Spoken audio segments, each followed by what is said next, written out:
ప్రేక్షకులందరికీ నమస్కారం. ప్రస్తుతం మన స్టూడియోలో ప్రముఖ ఆధ్యాత్మికవేత్త ఆస్ట్రాలజర్ బ్రహ్మశ్రీ సుభాష్ శర్మ గారు మనతో ఉన్నారు. గురుగారితో మాట్లాడేద్దాం. గురుగారు నమస్కారం. శ్రీమాత్రే. గురుగారు, మే నెలలో వృషభ రాశి వారి పరిస్థితి ఎలా ఉంది? మే 14 నుంచి గురుగ్రహ సంచారంతో పాటు ఇతర గ్రహాల సంచారం కూడా జరుగుతుంది. మరి సంచారం కారణంగా ఈ రాశి వారికి ఎలా ఉండబోతుంది ఓవరాల్గా ఈ నెల? తప్పకుండా తెలియజేస్తానండి. ముందుగా ప్రేక్షకులందరికీ శ్రీమాత్రే నమః, శ్రీ గురుభ్యో నమః.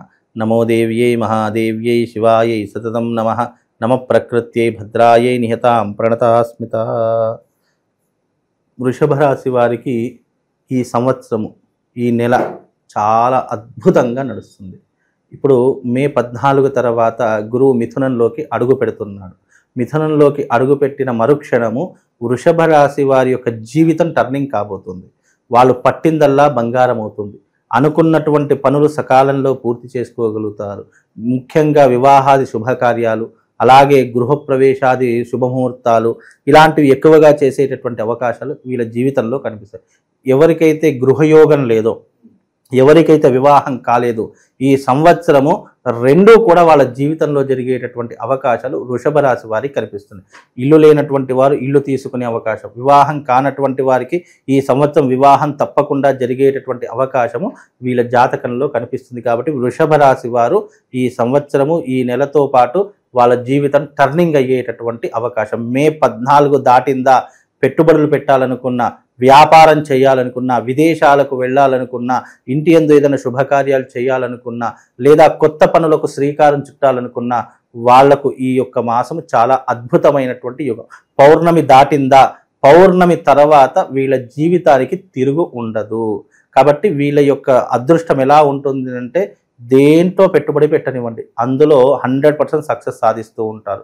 రియల్ ఎస్టేట్ రంగము, ఫైనాన్షియల్ రంగము, అలాగే ఈ ట్రేడింగ్స్ కానివ్వండి, వీళ్ళందరికీ కూడా అద్భుతమైనటువంటి అవకాశము వృషభ రాశి వారికి ఈ మే 14 నుంచి వీళ్ళ జీవితంలో జరగబోతుంది. కనుక వృషభ రాశి వారికి ఈ నెల, ఈ మాసము, ఈ సంవత్సరం చాలా అద్భుతంగా ఉంది అని చెప్పు. అందులోనూ 11వ స్థానంలో శని సంచారం నడుస్తుంది. 11వ స్థానంలో శని సంచారం అనేటటువంటిది కూడా చాలా అద్భుతమైనటువంటి యోగాన్ని అందిస్తూ ఉంటుంది. అంటే ఏదైనా పెండింగ్లో ఉన్నటువంటి పనులు పూర్తయిపోవడము, లేదా ఇన్ని రోజులు కోర్టు కేసులు కానీ, పోలీస్ స్టేషన్ వ్యవహారాదులు కానివ్వండి, ఇలాంటివి ఏవైనా నడుస్తున్నాయి అని అనుకుంటే కనుక వాటన్నిటికీ కూడా చెక్ పాయింట్ పెట్టేటటువంటి లక్షణాలు ఈ యొక్క మే నుంచి ప్రారంభం అవుతాయి. ఆరోగ్య విషయం తీసుకున్నా కానివ్వండి, వృత్తి వ్యాపారం తీసుకున్నా కానీ, అన్నింటిలో కూడా లాభదాయకమైనటువంటి యోగము ఈ వృషభ రాశి వారికి మే 14 తర్వాత, అంటే పౌర్ణమి దాటింది అని అనుకుంటే అద్భుతంగా వీళ్ళ జీవితంలో కనిపిస్తుంది. గురుగారు, మే 14 తర్వాత అన్ని మంచిగానే కనిపిస్తున్నాయి. ఈ 14 రోజులు కూడా ఎలా ఉండాలి? దేని విషయాలకి వెళ్ళకూడదు అంటారు? అంటే 14 వరకు జన్మస్థానంలో గురు సంచారం. అంటే ఈ 14 రోజులు ఏమవుతుంది అంటే గనక డబ్బులు అధికంగా ఖర్చు అయిపోవడము, లేదు అని అంటే గనక ఏదైనా తీరనటువంటి నష్టం ఏర్పడము, ఆ నష్టాన్ని పూడుద్దామని చెప్పేసి ఇంకా ఇతర వ్యవహారాదులో చిక్కులు చికాకుల్లో ఇరుక్కోవడం, ఇలాంటివి జరుగుతాయి. కాబట్టి ఈ 14 రోజుల పాటు చాలా జాగ్రత్తగా ఉండే ప్రయత్నం చేయండి. ఈ 14 రోజులు ఏవైతే ఉన్నాయో మీ జీవితంలో కొద్దిగా గడ్డు కాలం అని చెప్పుకోవచ్చు. ఎందుకంటే జన్మస్థానంలోనే, వృషభ రాశి వారికి జన్మస్థానంలో గురువు ఉంటాడు కాబట్టి కొద్దిగా ఏదైనా ఇబ్బందులు కలిగించేటటువంటి ప్రయత్నాలు ఎక్కువగా కలిగిస్తూ ఉంటాడు.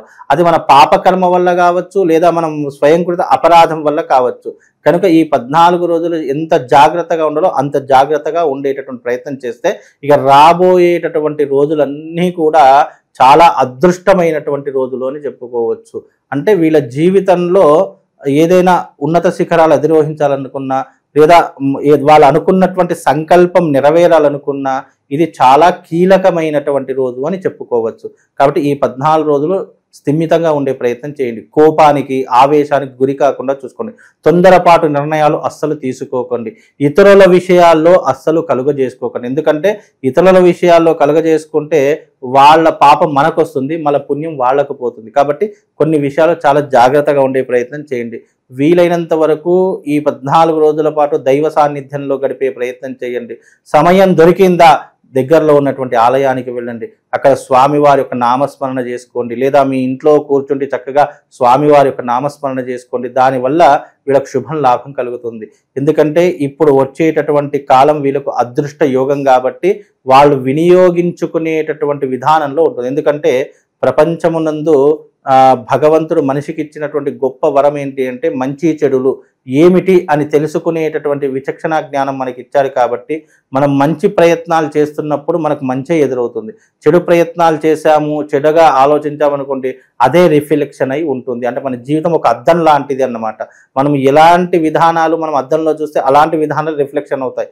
కాబట్టి ఈ 14 రోజులు నువ్వు ఏ రోజునైతే ఎలా గడుపుతున్నావో అవే నీ జీవితంలో సంవత్సర కాలంలో ఎదురవుతాయి. కాబట్టి చాలా జాగ్రత్తగా ఉండే ప్రయత్నం చేసుకోవాలండి. గురుగారు, ఇక వైవాహిక జీవితం ఎలా ఉండబోతుంది? సంతానం కోసం ఎదురు చూసే వాళ్ళకి ఏదైనా గుడ్ న్యూస్ ఉందా? తప్పకుండా ఈ సంవత్సరం సంతాన సాఫల్యం వాళ్ళకి ఏర్పడేటటువంటి లక్షణాలు ఉన్నాయి. అలాగే వైవాహిక జీవితంలో ఇన్ని రోజులు పడుతున్నటువంటి ఇబ్బందులు కానీ, గొడవలు కానివ్వండి, కోర్టు కేసులో ఉన్నటువంటి వ్యవహారాదులు కానీ, అవన్నీ కూడా సమస్యకు ఒక కొలికి వచ్చేటటువంటి అవకాశము, సమస్యలకు పరిష్కారం దొరికేటటువంటి మార్గము ఈ యొక్క మే నెలలో వాళ్ళకు తప్పకుండా కనిపిస్తూ ఉంటుంది. కాబట్టి దేన్నైనా ఆచితూచి అడుగు వేసి నిర్ణయం తీసుకునే ప్రయత్నం చేయండి. ఈ వివాహ వ్యవస్థ ఎలా ఉంటుందంటే వీళ్ళ భార్యాభర్తల యొక్క సంబంధం ఇటు మంచి చెప్పరాదు, చెడు చెప్పరాదు, ఏదైనా వాళ్ళకు అర్థం చేసుకొని తెలుసుకునే ప్రయత్నమే చేయాలి. ఎప్పుడైనా ఒకటి గుర్తుపెట్టుకోండి, సంసారంలో మూడవ వ్యక్తి వచ్చారనుకోండి, ఆ సంసారం 100% విడిపోవడానికే దారి తీస్తుంది. కాబట్టి ఎవరి సంసారం వాళ్ళే చక్కదిద్దుకోవాలి తప్ప మూడవ వ్యక్తి పరిష్కారం చెప్తాడు, ఎవడో ఏదో చేస్తాడు అనేటటువంటి ఆలోచనలు వైవాహిక జీవితంలో ఎవరు కూడా పెట్టుకోకండి. మూడవ వ్యక్తి ఎంటర్ అయ్యాడా నీ జీవితం ఎప్పటికైనా అధోస్థాయికి పడిపోతుంది. అంటే నీ లైఫ్ అంతా కూడా ఇతరుల యొక్క చేతిలో, వాళ్ళ కంట్రోల్లోకి వెళ్ళిపోతుంది. అంటే నువ్వు ఒక బొమ్మలాగా, వాడు ఒక రిమోట్ కంట్రోల్ నిన్ను ఆపరేట్ చేస్తూనే ఉంటాడు. కాబట్టి అలాంటి సిచ్యువేషన్ ఇతరులకు ఇవ్వకుండా చూసుకునే ప్రయత్నం చేయండి. అలాగే వైవాహిక జీవితంలో ఇన్ని రోజులు పడుతున్న ఇబ్బందులన్నీ కూడా ఇప్పుడు తొలగిపోయి చాలా అన్యోన్యంగా ఉండేటటువంటి సూచనలు మే 14 తర్వాత వీళ్ళ జీవితంలో వస్తాయండి. గురుగారు, వ్యాపారస్తులకు కూడా బాగుందని మాట్లాడుకున్నాం. మరి ఎలాంటి వ్యాపారాలు బాగుంటాయో తెలుసుకోవడానికి ఏమన్నా ఉంటుందా, లేదంటే వ్యక్తిగత జాతకం కంపల్సరీ చూపించుకోవాలంటారు? వ్యాపారం అనేటటువంటిదైతే గోచార ఫలితాల్లో ఇప్పుడున్నటువంటి తరహాలో వృషభ రాశి వారికి అద్భుతంగానే ఉంటుంది. అంటే ఇన్ని రోజులు పడుతున్నటువంటి గత సంవత్సరంతో పోల్చుకుంటే ఈ సంవత్సరము అన్ని లాభదాయకంగా జరుగుతాయి. ఈ సంవత్సరంలో ఈ మాసం నుండి వాళ్ళకి ఏంటి అంటే కనుక గురుయోగం బాగుంటుంది. కాబట్టి గురు సంచారం రీత్యా వాళ్ళకు ధనము అంటే ఆర్థిక పరంగా కానీ, ధనపరంగా కానీ అన్ని అనుకూలంగా ఉండేటటువంటి పరిస్థితులు ఏర్పడతాయి. అప్పుల బాధ నుంచి బయటపడేటటువంటి అవకాశాలు ఉంటాయి. వృత్తి వ్యాపారాదులలో మంచి లాభాలు చేకూరుస్తూ ఉంటారు. వ్యాపారాన్ని ఎక్స్పెండ్ చేసేటటువంటి లక్షణాలు ఏర్పడుతూ ఉంటాయి. కాబట్టి ఈ సంవత్సరం వ్యాపారం చేసేటటువంటి వారికి చాలా లాభదాయకంగా ఉండేటటువంటి సూచనలు కనిపిస్తాయి. గురుగారు, ఇక వీళ్ళ జీవితాల్లోకి ఒక స్త్రీ కావచ్చు, ఒక పురుషుడు కావచ్చు ఎంటర్ అయ్యి వీళ్ళకి విపరీతమైన హై కావచ్చు, లేదంటే కింద స్థాయికి పడిపోవడం, ఎలాంటి సూచనలు కనిపిస్తుంది? లేదండి, ఇప్పుడు ఉన్నటువంటి వృషభ రాశి వారికి వాళ్ళ యొక్క ఏమేముంటుంది అంటే కేవలం డబ్బు సంపాదించడము, అలాగే కుటుంబాన్ని పోషించడము, వృత్తి వ్యాపారాదులను ఎక్స్పెండ్ చేసేటటువంటి లక్షణాలు ఏర్పడడం, ఇవే ఎక్కువగా జరుగుతాయి. కాబట్టి ఈ స్త్రీ పురుష సంబంధాలు అనేటటువంటి అంతగా పట్టించుకోరు. గతంతో పోల్చుకుంటే అలాంటివి ఏవైనా ఉన్నా కానీ ఇప్పుడు దూరం చేసుకునేటటువంటి అవకాశాలు వృషభ రాశి వారి యొక్క జీవితంలో ఏర్పడతాయి. కనుక అలాంటి భయపడాల్సినటువంటి పరిస్థితులు ఏమీ లేవు. వృషభ రాశి వారికి పట్టిందల్లా బంగారం అవుతుంది. అనుకున్నటువంటి పనులు సకాలంలో పూర్తి చేసుకోగలుగుతారు. విద్యా ఉద్యోగం లాంటి ప్రయత్నాలు విపరీతంగా ఈ యొక్క నెలలో కొనసాగేటటువంటి ప్రయత్నాలు ఎక్కువగా కనిపిస్తాయి. ఏదైనా ఈ వృషభ రాశి వారికి పౌర్ణమి తర్వాతనే అన్ని రాజయోగాలు అనేటటువంటివి సిద్ధిస్తాయి.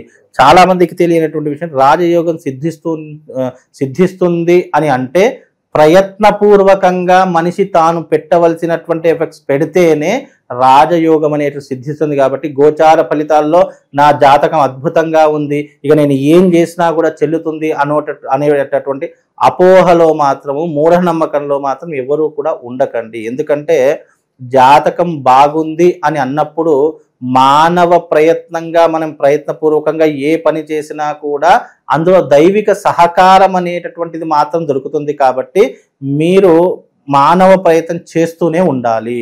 అలా కాదని చెప్పి ఈ సంవత్సరం జాతకం బాగుంది, నేను దాంట్లో డబ్బు పెడతాను, దీంట్లో డబ్బు పెడతాను, నేను ఏ పని చేయను అంటే మాత్రం కుదరదు.